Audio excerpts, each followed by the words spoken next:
application? Yes, I do. Okay, You're so okay.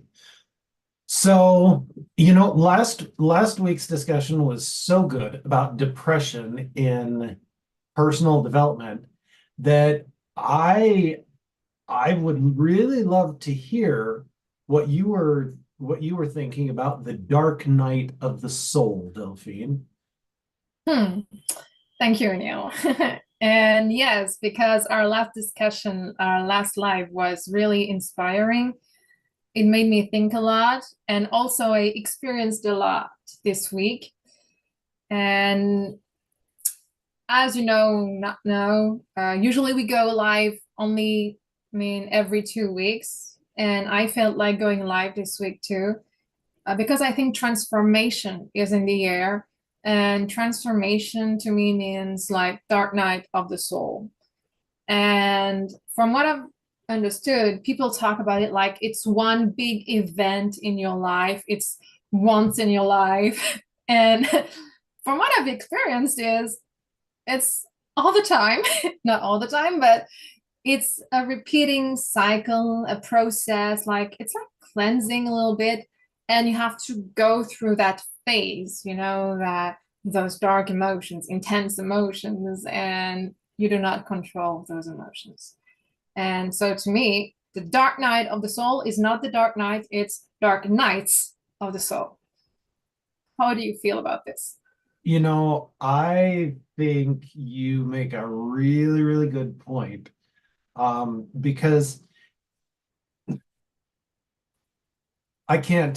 So let me back up and tell you a story. I've been fighting with my boss for about a year now, and I did a 21-day challenge of forgiveness and separation or individuation because I know that I have a pattern inside of me of allowing other people to control me.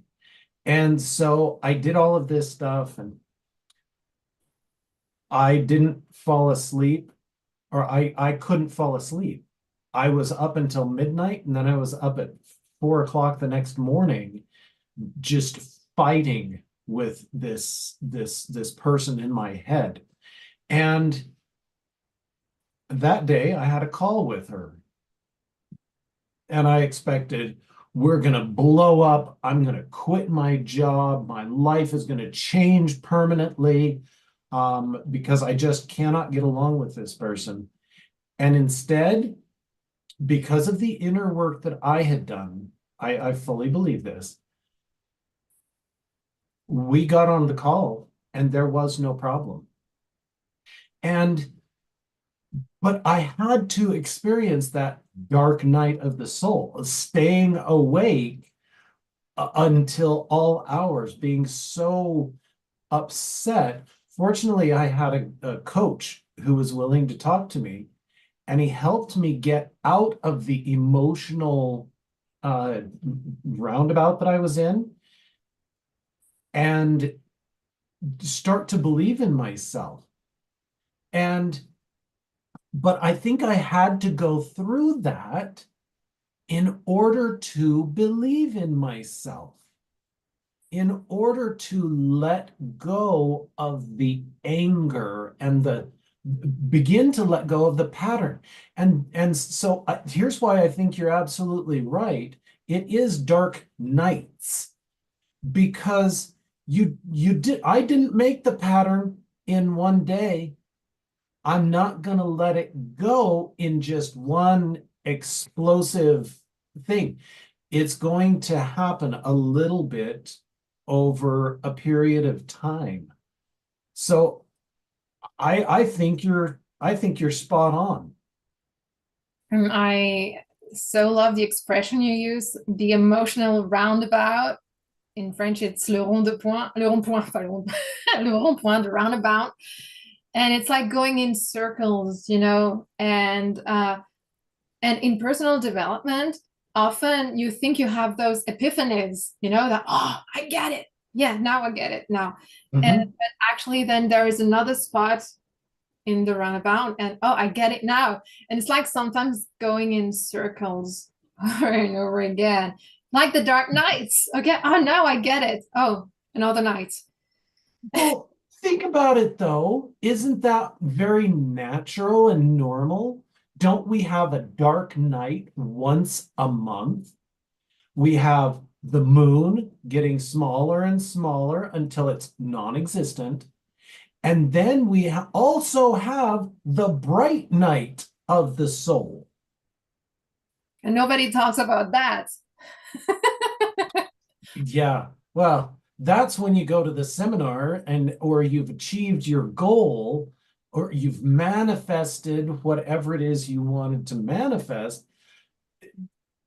You're right, though. We don't very often talk about the bright night of the soul. Also, I think you're right. It's natural because right now I think we're at a point in humanity where the dark is really present, but not in a bad way, in a way that we need to look at it and say, hey, what's happening there? In order to shed the light on that dark, because it's dark, but it's not bad. And I think that we've associated bad and dark, and Mhm. it's two sides of the same coin, and you have to check failure, success, and that's, I know it's really good. I mean, talking it's a good thing to say, but it's true in essence and in, I mean, the matter. What do you think? Well, I think that that's part of the reason that there are so many people like us on the planet right now. We are light workers, or at least I consider myself a light worker. I am shedding light on mysteries that have been kept apart from humanity on the bookshelves of life for decades, for years, for eons. But we're beginning to talk about them openly. I mean, can you imagine two people talking about this 20 years ago, 30 years ago, 50 years ago? Um, it was more of a closeted thing. Neville Goddard did his work in the back of a theater. Um, Bob Proctor could only talk to people live. Tony Robbins was the same way at a certain point. Then they got tape recordings, and you could send those out, but it was limited. Now, I mean, goodness, in my feed on YouTube, there is so much available of light and energy and power, affirmations and the law of attraction. It's all out there, and so it's available to be talked about. I was going to do a bad joke. I'm really not really talented in jokes, but I remember a guy that tried to talk about this like thousands of years ago, and he ended up on a cross. Yeah. Yeah. And Hmm. let's be dark. You said you're a light worker. Why not be a dark, no, a light worker, dark worker? Anyway, Yeah. um, yeah, and I forgot what I wanted to say. Anyway, I let you continue. Hey, it was a good joke. I got it. Thank you. I approve. Yes. Um, yes, but also we don't talk about this because well, we're not ready to talk about it. And also there is a level we talk about it, there is a physical part about it, but then there is the emotional part. And even if sometimes what you talk about is good, emotionally it's not good. So you have to pay attention to this also. It's not also about talking and this we're learning. So it's also about the energy. It's about talking. It's about who is receiving it as well. Because I can say, you know, I can say something that I feel is positive and wonderful and uplifting. And if you're in the wrong space, it doesn't come across as uplifting, it comes across as negative. In fact, I'm really excited because yesterday I spent some time with John Azaraf, the star, one of the stars of The Secret. And I had the chance to ask him some questions. And one of the things that I told him is, I've been doing this stuff that you're recommending for a while now. And why am I not seeing my results? And he said, it didn't take you, he said what I said earlier. It didn't take you a day to get here. It's not going to take you a day to leave. So as you spent a lot of time working up to this pattern, you've got to then spend a lot of time working away from it through space, time, repetition. And so, I went back and I started listening to his meditations, his affirmations again this morning because I'd gotten discouraged. And so I stopped. I think that's just a natural thing happening on that path because a lot of people in that field talk about manifesting being the creator. And at the same time, I believe in something superior that we're not just, we are co-creators. I'm more of that philosophy.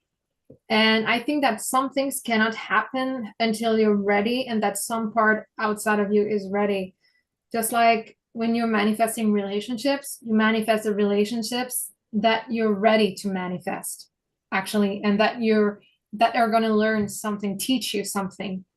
And so it's not only about yourself, about what's inside. It's also because we're in this together. Also, it's the oneness. So the oneness meaning there are mirrors, and so you have to pay attention to the external world too, even if you're manifesting it.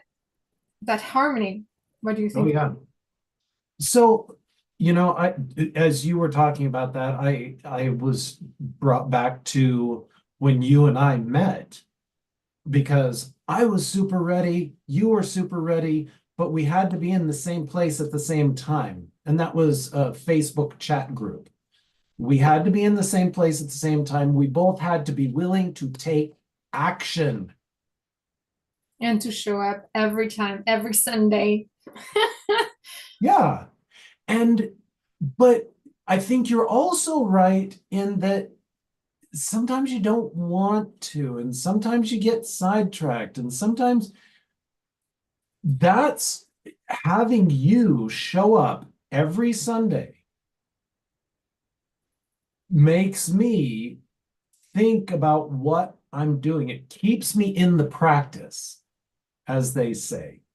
It keeps me trying to be on a high vibration. It keeps me interested. And middle of the week, I can't remember the number of times it's happened.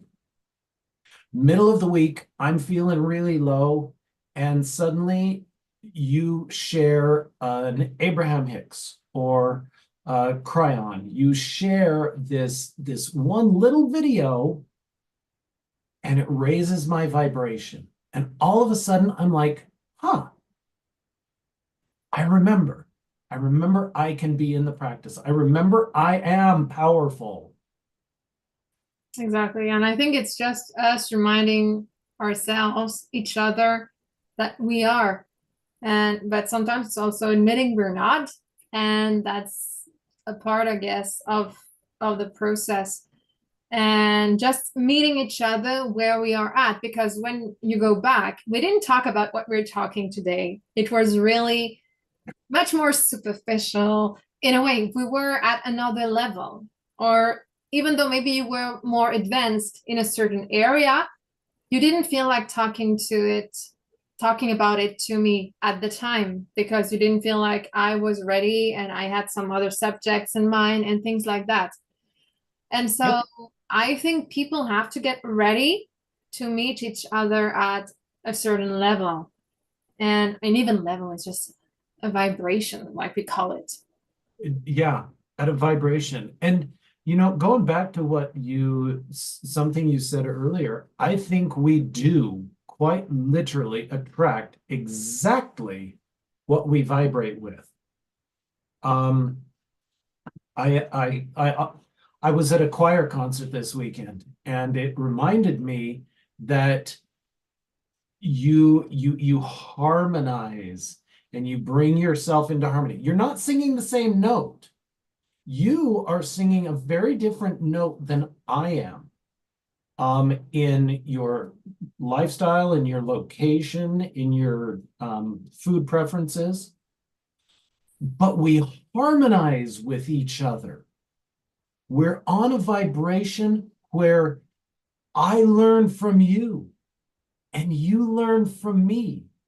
And when you're going through the dark night of your soul, I'm feeling bright and illuminated, and I can listen and support you.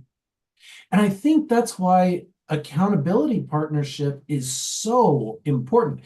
That's 2 weeks ago when I was talking, or last week when I was talking about my arguments with my boss.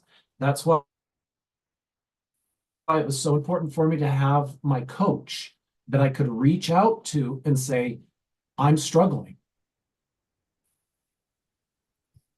And so I think this is also, we're experiencing different things that are not quite similar. But what's really interesting and so powerful is that the emotions we go through are similar. It's not the same situation, not the same person, but yet we feel exactly the same thing. And that's why, as human beings, we have to not forget that even though situations might be different, and I don't know, we always feel like it's only to us that it's happening, and it's not happening to us, but for us. But we feel like we cannot relate to each other, but this is totally wrong, because totally different circumstances can be triggering exactly the same emotion, and someone else totally outside of your world can be like, oh, just feeling like the light helping you, like some new a breath, something helping you breathe. And yeah. So, 1993, 95. Yeah. 1995, however many years ago that was, almost 30. Um, I I was living in Moscow, Russia. I had a companion that he and I were so very similar that we clashed quite often. And I was thoroughly discouraged because of something. I don't remember what it was. It may have been the language, it may have been my relationship with him, it may have been other things that I was responsible for. But I was sitting in or I was standing in the metro waiting for the next subway to come along. And I sat there and I was just chewing on my thumbnail, because I was nervous, I was anxious, I was upset. And I will never know who this woman was, but she walked past, yanked my arm down and said, "That's dirty," and just continued walking. And it was just enough to completely throw me out of the loop, throw me out of the roundabout that I was caught in. And all of a sudden I was like, oh my goodness. I can now use the rest of my brain because it's not just tide going in circles. But this amazing woman broke me out, a complete stranger broke me out of my dark night of the soul. When you say that, I have two situations that resonate with that. And sometimes we need the physical word just to snap us out of that situation. And to me, it's when I'm in those dark thoughts and I'm like, yeah, like just an animal hiding in a cave, then I see a spider or a big, yeah, an insect or a bug that really makes me, I'm just afraid. And boom, like, okay, that's the most important thing right now. And it gets me out of Mm. those thoughts, and that woman, yeah, was exactly what you needed to snap you out of it. And that's a spiritual trap sometimes. So because when you're spiritual, think, oh, that's all good, but you get trapped in those thoughts and you forget Yep. about reality, the physical world, which is the one where we should be in and focused on. Well, so I think we need balance. I think we need to acknowledge the physical world because the physical world, and this is my personal philosophy, so you may not agree with it, that's fine. But to me, my body is an instrument for collecting data. It's a receiver. Using my five senses, it helps me collect information from my environment. So yes, I need to pay attention to that. But it's caught in the 3D reality. It's caught in the physical plane. Now, there's a 4D, fourth dimension. It's where you break out of just the physical. I wake up, I eat breakfast, I go to work, I come home, I eat supper, I go to bed. It's the spiritual world. And there's probably more dimensions above that. But we need to take time to get into those other dimensions, or we get trapped in just thinking that all I ever do is sleep, eat, and go to work. Yes, I cannot not agree with what you're saying. And this just brings me to, the stick person from, Bob Proctor, and with the subconscious mind, the conscious mind, and the body that is just so small compared to the mind, which has the two parts. And maybe we could explain a little bit more what is the 3D, the 4D, the 5D, because a lot of the spiritual world talks a lot about this. Some spiritual teachers say it's bullshit. Some say, okay, just it's so. Do you want to go and explain it? Well, so I'm gonna first. I think we should start with the five senses. Mhm. So you've got what you hear, what you taste, what you touch, what you see, and oh shoot, what's the fifth one? Hearing, smell, Hear. Oh, taste. smelling is the fifth one. Yeah. What you smell. Okay. Then a lot of beyond that, you've got what's called the sixth sense. Mm-hmm. The sixth sense is usually something coordinated with your third eye. So we've got all these numbers going on. But it's where you actually receive information from other people around you, and you send information to other people around you. That's, Okay? I would say, intuition. Like, Yes. intuition. Intuition, inspiration. Oh, Some people call it the Holy Ghost. Some people call it gut feeling. Uh, you know, the Holy Spirit. This your um, and so, but that's all just interacting with your environment. mhm. Exactly. Okay, so that's your 3D. You've got um, height, width, and depth. Height, width, height, length, and I width. see it, so it's good for me. Hmm. Right. Okay. That sense. Long, wide. Anyway, Anyway. 3Ds. Then you've got the thing that's on top, your crown chakra, which attaches you to your higher self, your spirit guides, your angels, the things that are a little bit harder to say you can see them. Hmm. Okay. Now, is this matching with the definitions you've heard? Well, to me, of course, it makes sense. And now definitely the 3D is where you are, what you can touch with your senses. I agree.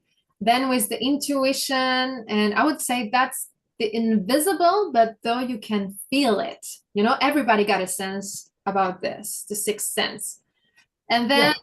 what come the guides, the angels, and things like that to me, this depends really on the person because every person is going to have that word. Some people do not believe at all in such beings, let's or such energies, and yeah, Yep. that exists too.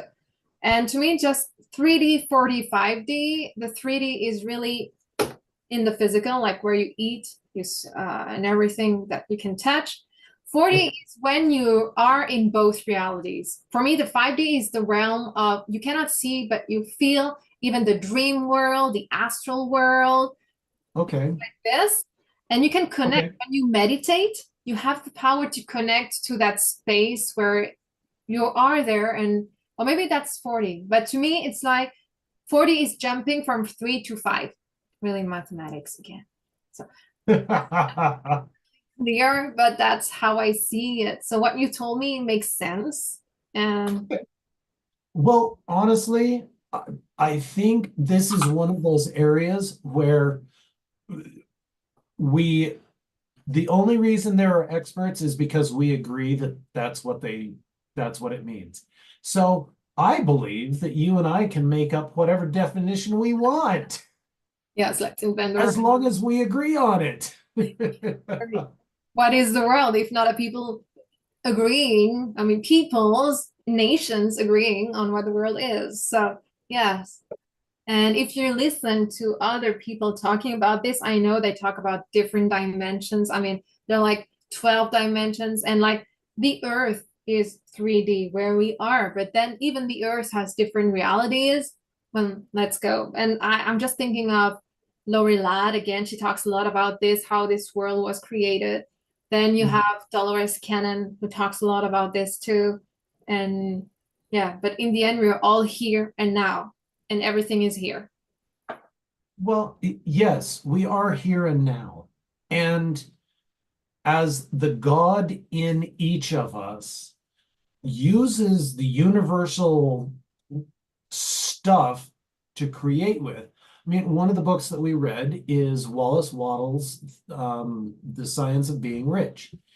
And he said there's a thinking stuff in and through everything. And when you impress a thought upon that stuff, it actually expresses it. So it, and so if you want $1 million, or if you want a relationship, or you want a new car, or you can do that, and it's all about the thoughts and feelings that you carry.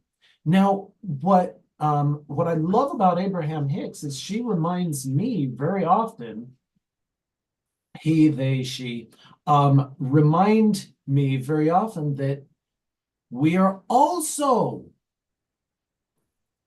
we are also expressing the feelings of anger, hurt, bad relationships, getting fired from your job, losing friendships, having accidents with your car. So you're attracting or manifesting good parking spaces, but on a day when when your belief is low, you're also manifesting bad parking spaces. That doesn't happen to me. I decided. Well, Give see, it to me. that's it. Yeah. Mhm. But most people don't get that they're manifesting all the time. And how do you realize it's by sometimes manifesting things you really hate? And I guess that's also part of the Dark Knight. It's the Dark Knight is just the shadow, the feeling bad, because when you feel that way, you tend to think more and go beyond than just the reality of things you have in front of your eyes, and try to understand. Because if you're always happy, everything is good, well, you're also in a roundabout, just like in the Yeah. Truman Show. Have you seen that movie? Oh, the Truman Show. Yeah, with Jim Carrey. Yes. If everything, that's really a good vision of the 3D. Everything is fine in the Truman Show. 3D, everything, yeah. And then you realize, because of a bad moment, then, oh, there are cameras. Sometimes, yeah. Maybe I don't know if it's a good example, but it just came up.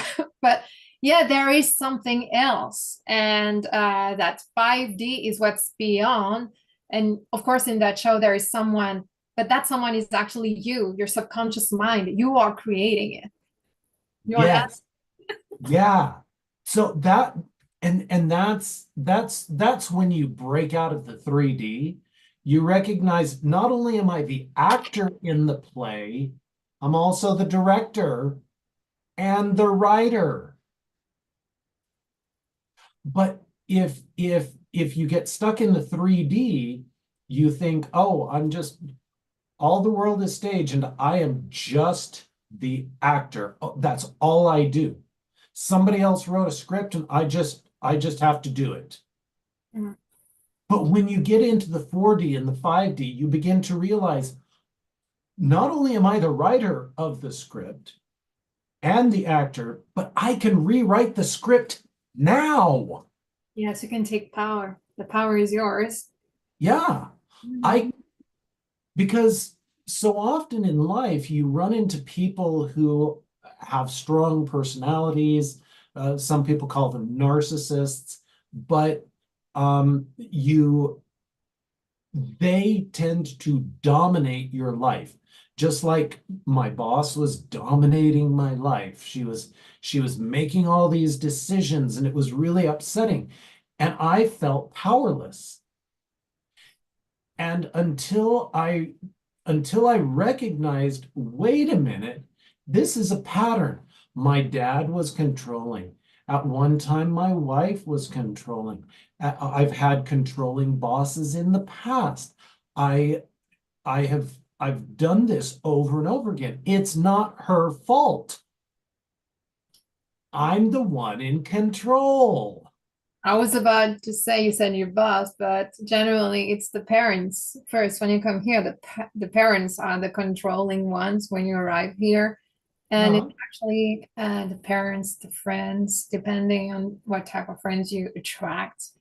And then you have to understand, well, you have the power. You can say no, you can, but it takes strength to say no and realize, oh, I can do something about it. And also that thanks to them, you're going to realize your power. Thanks to the friends that were not good friends in your world, you're going to attract friends that are more in, how do you say, that have the same frequency or in June. in tune. Yes, very good. Yes, in tune with who you are, and it's not about bad or good. That's again, that's the matrix thing. Bad, good. There's nothing that's bad or good. Well, one of the things that John Azarov said yesterday was, you were born. You came into this life. How many habits did you have when you were first born? You had none. How many prejudices did you have when you were first born? You had none. And so to me, it seems like the dark night of the soul is walking through and realizing, holy mackerel, this is my prejudice. This is my habit. And having to confront it. And when you walk out on the other side saying, and I have a choice. Mhm. And you have a choice. Well, actually, I chatted with one of my coaches, former coaches, and talking about the fact that just at the end of what we think are shadows are just our blessings. And what we see as something really difficult, and it can be, well, here the real power is hidden, but you have to look at it and say, okay, what's this? Why do I feel like this? It's just like when you have sometimes you have people that you really admire or even hate just because they're a reflection of what you have inside, because you really have that quality too, or you would like to be like them because it's inside of you. It's like a recognition that is made, sometimes positively, sometimes negatively. Depends on how Mhm. what frequency you're in, you know? Yeah. In fact, um, so there's a teacher by the name of Debbie Ford. She wrote a book, The Dark Side of the Light Chasers. And she talks about the shadow work all the time and realizing, oh my goodness, that thing that I hate the most is the source of my greatest power. That that aspect of myself that I am so ashamed of, it's protecting me from something, it, it's something that I can't handle. But a lot of these shadows we pick up as children in order to make our teachers happy, in order to make our parents happy. Because let me tell you, I was raised in the Church of Jesus Christ of Latter-day Saints. It used to be known as the Mormons, then the LDS.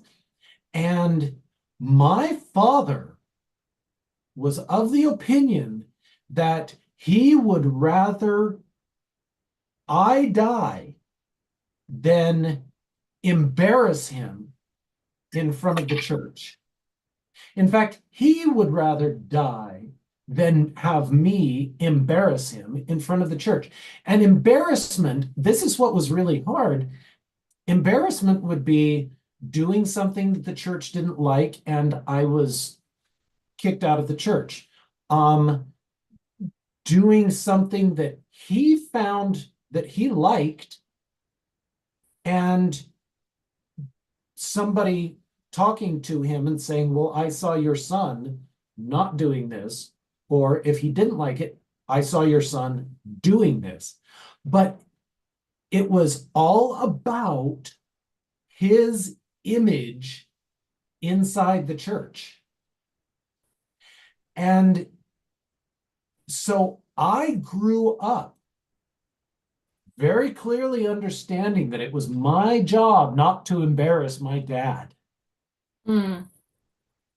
And you actually, yeah, and it's all, you see how we feel we need to be accepted by something we don't know, because in the end, who cares? But as a child, and it all starts as a child generally, we felt that, and then we produce the same pattern over and over and over again.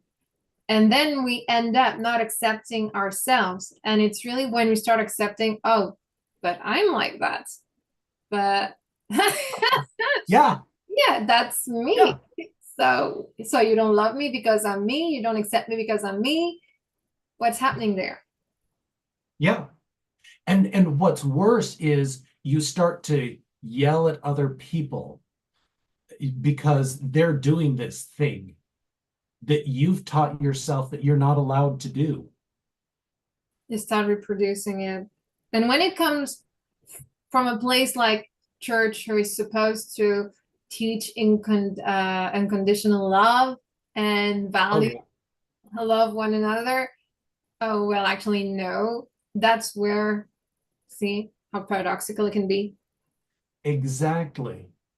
Because you will only ever and always be able to love others as yourself. I can't give you more love than I have for myself. And the things I hate about myself, I will hate about you if they're in you. But the things I love and admire about myself, I will only be able to love and admire those same things if I see them in you. But a lot of time can go by until you realize that. And a lot of dark nights. And Yeah. yes. And then I think there is all those layers of um, of anger and hurt, because before realizing you're just going through those phases, and you have to take them just like an onion, you have to peel it Oh, yeah. by layer. Well, so one of the ways that I went through the dark night of the soul with my boss was we were having a hard time. So I started reading a book called Controlling People, a book that I've read before. And then I started realizing, but I do those things to my kids. So I'm actually a controlling person. So I need to forgive that part of myself that is doing this. And as soon as I did, I wasn't having a problem with my boss anymore. That's great, because you can realize it. And But it sucked to realize I'm every bit as bad or worse than anybody else in this area. yeah, and this, I think it's like the um spiritual, that the ego, spiritual ego, we call that a lot, is when you study, you think you know better, but no, it's just because you will have, yeah, it's even, you can even go deeper in the fact. And I guess that's why I told you before, there are a lot of people talking about this, but it's one thing talking about it, experiencing it, and then really processing what's happening, the experience, the knowledge. And yes, and I guess we're just here to help each other, and nobody knows it all. If not, we would be on the other side, I guess. Well, on the other side, we do know it all. We just haven't experienced it. I often use this example. The Akashic records, they know in the Akashic records, and that's the records of the universe, God's mind, if you want to call it that. But all of the knowledge that is amassed is available there. But imagine going into the library and reading about singing. Imagine going into the library and reading every book about how your vocal cords work, about how your diaphragm works, about how your lungs work.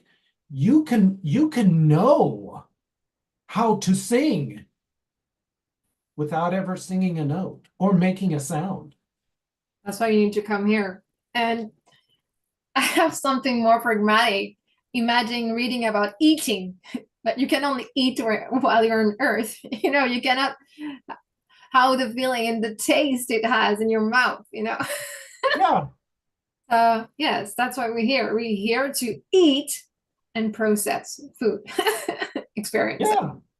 And you know what? That's actually a really good idea, because I am sure that there's a doctor out there who can tell you exactly the chemical processes that happen in your mouth on your taste buds when you taste or when you ingest salt, But but you can't describe it until you try you it. actually experience it on your taste buds. Exactly. That's why we have to go through the darks. And oh, sorry, the dark nights. Darks. Yeah. Anyway, I'm imagining things. Yeah, I think that's exactly right. That the challenge is why we came. That's it's not my favorite opinion, but it's my opinion that's why we came. If we wanted to do it easy, we could have just read about it for eternity.